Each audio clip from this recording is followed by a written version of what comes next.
Doctor Durán, ¿qué tal? Como presidente de la Federación Española de Medicina Integrativa, para mí es un honor presentarles al doctor Francisco Barnosel, hijo, más conocido como nuestro querido Paco. Muchos de ustedes seguramente lo conocen por sus amplias investigaciones en el mundo perceptivo, pero detrás de toda esa cubierta tenemos una historia profesional muy larga, muy extensa, que abarca 50 años.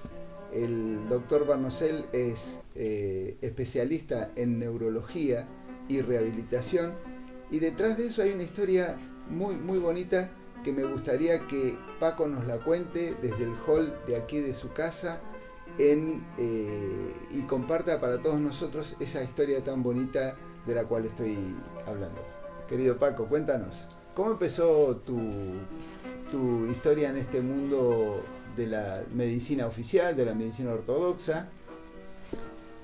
Bueno, primero gracias por darme esta oportunidad de hablar no solo de mi vida, sino de mis ancestros, porque es imposible hablar de mí sin hablar de los que antes fueron mis precursores, en este caso mi padre. Y yo recuerdo que decidí ser médico cuando mi padre me regaló un juguete que era un esqueleto, que es una caja de cartón así, que se montaban todas las vísceras y todos los órganos, y entonces me gustó tanto que me pasaba todo el día desmontándolo y montándolo, y ahí con 8 años decidí que sería médico. Pero sería difícil hablar de este recorrido sin mencionar que cuando mi padre iba a hacer sus visitas médicas con los pacientes o a las clínicas y demás, ya con 8 años yo la acompañaba. Y me quedaba lo típico: quédate aquí, no te muevas, no hagas tonterías y no hagas follón. Y me sentaba, pero vamos, a los 2 minutos ya estaba de pie delante de la silla, y a los 10 me dejaba estar a su lado cuando hacía las curas o cuando hablaba con el paciente, ¿no? Y a los pacientes les hacía gracia pues que viniese con su hijo, ¿no? Pues claro, el hijo con 8 años tuvo 10, tuvo 12, tuvo 15, y cada vez estaba más inmerso en todo, y me movía por las clínicas y por los quirófanos con 15 años cuando los demás ni sabían lo que era una aspirina. Pues yo tenía un bagaje ya brutal, ¿no? Y bueno, y este es un trozo de cómo comenzó mi historia, pero aquí yo creo que en la familia el personaje realmente importante fue él, mi padre. Es que tu padre no era un médico cualquiera, un médico que ha marcado un hito en la historia de la rehabilitación en España, ¿no? Sí, bueno, a nivel España y a nivel mundial, pero no se conocen muchos de los entretesijos que solo la familia conocemos. Una cosa es el personaje público, otra cosa, como las personas famosas, siempre hay una distorsión de la realidad, y luego la leyenda, y gente que se cruza en el camino queriendo coger el beneficio de lo que hicieron otros. Y no olvidemos que mi padre era catalán en un momento en que el centralismo en nuestro país pues era lo que era, e intentaban, digamos, llevarse los éxitos a su terreno.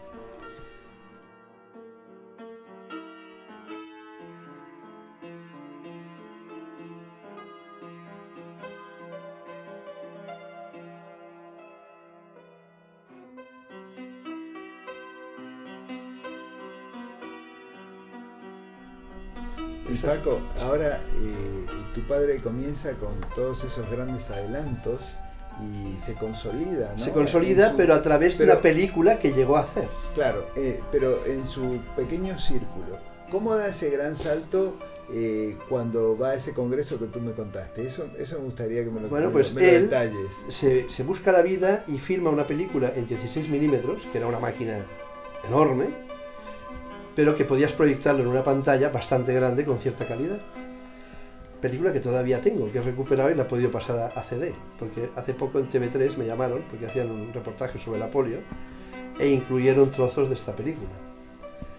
Bueno, pues es algo único, porque estamos hablando de cuando él tenía 30 años nació en el 19, o sea, imagínate, y se va a Londres con su película que ha filmado de los casos que se recuperaban. Claro, veía gente que no podía ni caminar y salen caminando, o una escoliosis de X grados que luego disminuyen los grados, o una parálisis de una mano, bueno, o una persona que corre con una polio, que entonces se buscó al doctor Moisés Broggi, cirujano general, que él le decía lo que quería que le operase para alargamiento del tendón de Aquiles o transposición de tendones, para poder usar los músculos sanos para poder caminar, y hacían inventos de este tipo, que entonces era, bueno, algo inaudito. Y esto gracias al doctor Broggi los hizo. Luego hubo toda una serie de médicos que le ayudaron, pero los que empezaron fueron así. Se llega a Londres, pensar que estaban los popes de la especialidad de medicina interna, y todos, pues no sé, de un orden de 50, 60 años, de la época que era como ahora los de 80. O sea, gente que no les podías ni decir hola, porque te miraban por encima del hombro. Y él, había una serie de salas, y él dijo que iría a proyectar una película, y de pronto empieza a montar la película, y había un solo médico allá mirando la película, y empieza a proyectar. Y entonces, al poco de empezar la película, y no se está acabando, porque duraba unos 20 minutos la película, a los 10 minutos empiezan a llegar más médicos. Total, que cuando están los últimos 5 minutos, la sala estaba llena. Y se vieron el final de la película. Entonces llega un momento en que se vacían las demás salas del Congreso, que eran las famosas, las de los famosos. Imagínate cuando estaba, no voy a decir nombres, el médico más importante del mundo en una sala, y de pronto se le empieza a vaciar la sala, y se van y se queda solo con 4. Y claro, el tío dice, ¿qué pasa? No, es que hay un médico joven que está en el otro lado, que está enseñando una película de algo que está haciendo que es increíble. Y claro, él coge y se va a este sitio. Este médico famoso se llamaba Van Krusen y era el director de la Clínica Mayo. Llega allá y le piden, por favor, que vuelva a pasar la película, porque no han llegado a tiempo. La pasa por segunda vez. Silencio en la sala. No se cabe. Un montón de gente en el pasillo gritando, yo también lo quiero ver, y tal, todo esto en inglés o no sé en qué lenguas. Total, que paran la película y se van a la sala grande del Paraninfo, de donde estaban, para que cupiesen todos. Llévate la cámara, llévate el proyector, bueno, un merde de narices, y el tío que se hacía pipí encima de lo nervioso que estaba. Si tú vas como residente y te encuentras con todos los grandes jefes, pues en un follón así. Se llegó a pasar 7 veces la película, así, sin parar. Y entre medio haciéndole preguntas, y el que hacía preguntas era el presidente y director de la Clínica Mayo, que era el médico más famoso del mundo en aquella época, y el hospital, que no hace falta decir más. Bueno, las ofertas fueron la leche, por favor deja tu trabajo aquí, vente allá, tendrás todo para ti, para tu familia, para tus hijos, la universidad, todo pagado, todo lo que tú quieras. Y mi padre no se fue por su famoso Empordà. Él quería navegar aquí y quería, pues, vivir en su tierra, pero sí que hizo, se fue allá durante meses a enseñar a los médicos de allá, junto con su enfermera, para que enseñase a las de allí. Y ahí es donde nació la fisioterapia, porque no existía la fisioterapia. Nació por una enfermera avezada suya que se llamaba Guillermina, que empezó pues como enfermera, y la enfermera fue a más, y al final fue haciendo de fisio sin serlo. Y todo lo que ella sabía, con todos los casos de polio, porque en esa consulta que tenía mi padre había piscinas como esta mesa, en los cuales se me ponía agua caliente, se ponía al paciente, y entonces dentro del agua, como pesas 3 kilos, una persona de 70 pesa 3, tú puedes mover una pierna voluntariamente, porque no existe la fuerza de la gravedad, es como estar ingrávido. Y ahí es donde se puede hacer el movimiento sin necesidad de que sea contra resistencia, pero con actividad muscular importante. Bueno, pues ella, la Guillermina, era la que dirigía el cotarro con todo esto, que luego ya tuvo pues más enfermeras a su cargo y demás, y fueron los que enseñaron en la Clínica Mayo luego todo lo que ella sabía. Volvió aquí, y entonces, sí, ya cuando volvió ya era famoso, y entonces en el aeropuerto ya le esperaban los fotógrafos y demás, y a partir de aquí empezó a destacar en lo suyo, hasta que en el año 65 se creó la primera clínica de rehabilitación en el país, que la montó él, con un espacio de 1000 metros cuadrados, pero seguir pensando que él vino a Barcelona con 25 pesetas y de su bolsillo pagó un edificio entero para montar su clínica abajo, en 1000 metros cuadrados, y nuestra casa que estaba arriba. Esto era el año 65. A partir de allí hubo movimientos a nivel europeo para crear la especialidad. Entre medio, él creó una revista que se llama Acta Fisioterápica Ibérica, que hablaba de rehabilitación, solo de rehabilitación. Y esa revista llegó a nivel internacional a ser conocida porque le explicaba pues, todo lo que era la especial rehabilitación con todos los casos que iba haciendo, empezando por la base de la polio, pero enseguida vinieron los accidentes, sobre todo los accidentes de trabajo de Sabadell, que había un montón de telares y de fábricas de telas que los obreros se pellizcaban, se amputaban, se cortaban las manos, los dedos, y él los ponía otra vez en marcha. Y las enfermedades neurodegenerativas. Y entonces hizo un congreso nacional que fue muy famoso, y a partir de aquí fue cuando le ofrecieron la presidencia internacional de rehabilitación y ser el presidente mundial de la especialidad. Y fue cuando él hizo en un congreso que hubo, trajo a 6 músicos que habían estado paralíticos, cada uno del instrumento que tocaba. O sea, uno con la mano, otro con el pie, otro con tal. Y todos habían vuelto otra vez a tocar aquel instrumento que no habían podido tocar. Se hundió el teatro. Cojonante. Después de esto, ya fue presidente mundial de rehabilitación en el año 72, hizo un congreso en Barcelona que todavía se habla, porque estuvo muy bien organizado y además vino gente, bueno, hasta invitados de la ONU, fue algo rompedor para la época. Tan rompedor que se hizo unas comidas en el pueblo español, de manera que había restaurantes de diferentes comidas allá y la gente mezclaba los churros españoles, que eran muy buenos, mezclados con la fabada asturiana. Bueno, comida española. O sea que cosas que pasaron realmente alucinantes. A partir de ahí ya lo llamaron de todo el mundo siempre a dar conferencias y demás de lo que fue la rehabilitación, pero la rehabilitación nació así, en casa, junto con otro médico que se llamaba Dr. Poal, que era reumatólogo, que llegó a ser presidente de la Sociedad Española de Reumatología, y entre los dos, que eran 2 chiquillos de residentes al nivel de lo que sería ahora, entonces, claro, dos desgraciadillos no eran ni siquiera escuchados. Y recuerdo que me comentó que fueron a buscar a un tal Gil y Gil en Madrid, que era un médico que les dijo que a lo mejor les podía ayudar a crecer en esa especialidad, que entonces fue bautizada como medicina física. Y él le dijo, de medicina física nada, porque como digáis medicina física, os voy a meter en la cárcel en 2 días. Claro, y los tiraron realmente escaleras abajo, literalmente, le empujó de donde estaba escaleras abajo porque dijeron que lo que le estaba diciendo eran chorradas. Porque en aquella época, y todo hay que decirlo, y no se sabe, los curanderos de la época, toda la vida ha habido curanderos, ¿no? Y chamanes y demás. Los curanderos de la época utilizaban el término de rehabilitación. Y entonces él quería crear una especialidad que se llamaba rehabilitación. Y el símil de la palabra rehabilitación médica con el símil rehabilitación del curandero, eso era un sacrilegio. Tenía muy mala prensa. Tenía muy mala prensa. Entonces, ¿cómo tú intentabas engarzar una cosa así? Y además es una palabra que, si te fijas, luego ha crecido y se rehabilitan casas, se rehabilitan personas, se rehabilitan coches. Es un término que se utiliza para muchas cosas, pero que nació ahí ese término. O sea, tú imagínate toda la repercusión que tuvo, ¿no? Y claro, luego ya empezó a dar conferencias por todo el mundo y piensa que la gente le preguntaba cómo es que no patentó todos estos aparatos y vivir solo de los royalties, de todo lo que hay en un servicio de rehabilitación. Y él dijo que lo daba a la humanidad. No quería hacer negocio con esto. Lo hubiese podido hacer. Y tuvo ofertas para hacerlo. Y tuvo ofertas para irse a la clínica a Mayo a trabajar y demás. Lo cual lo honra plenamente.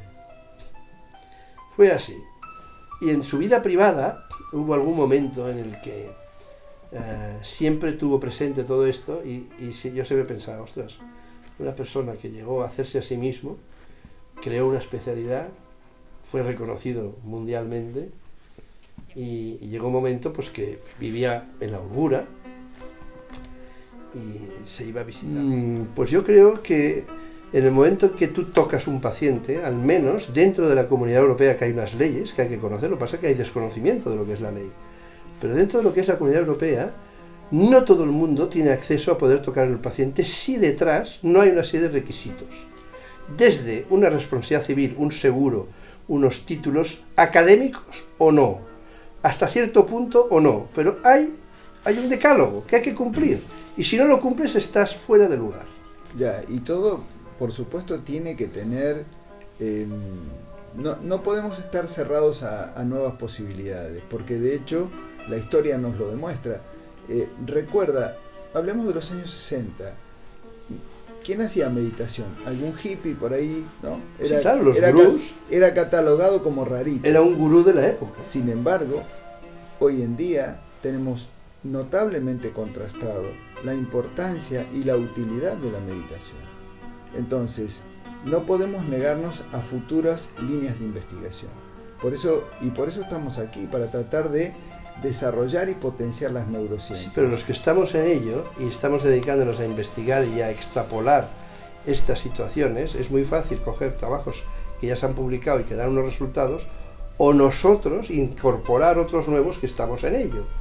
Pero es importante que los demás tengan acceso a ver a qué tipo de personas, como nosotros estamos aquí ahora, qué es lo que pensamos, qué es lo que hacemos y cómo nos movemos. Y esto es importantísimo para saber y delimitar exactamente hasta dónde podemos llegar, y más dentro de una estructura oficial como la que estamos defendiendo. Ya, lo que pasa es que, como siempre hemos defendido, vamos a seguir luchando por la regulación. La regulación podrá poner un límite entre qué es lo aceptable y qué es lo que no es. Pero, por otro lado, creo que tenemos que extrapolar experiencias como el resto de los países de Europa. Nosotros no podemos estar fuera de esa... Esto es una evidencia muy clara, pero yo, al menos por ser quien soy, no voy a dejar de seguir mi línea, mi trayectoria, y de explorar lo difícil, lo imposible, el curandero, el chamán, lo que hace como cura, y si me hace falta incorporarlo en mí o en alguien de mi confianza para ver los resultados, y cuando los tenga lo diré, y con voz alta y muy clara, pues aunque no le guste a según quién, pero yo al menos me he tomado la molestia de llegar hasta aquí con estas bases y con este conocimiento. Pues sí. Y por eso defiendo la medicina integrativa a ultranza y la incorporo a la medicina convencional sin ningún tipo de molestia ni nada. Pero también he de decir que cumplo la mayoría de los requisitos necesarios para poderlo hacer con total honorabilidad, esté en un lado o en el otro. Pues nada, luego de esta extensa charla y emotivo homenaje a tu padre, pues te damos la bienvenida. Gracias, Juan Carlos, a la Comisión de Neurociencias de la FEMI. Pues gracias por todo, y a vosotros que nos gracias. estáis escuchando, y os puedo asegurar que pueda haber una segunda parte porque hay muchísimo más que decir, de todo. Hasta pronto.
Adiós.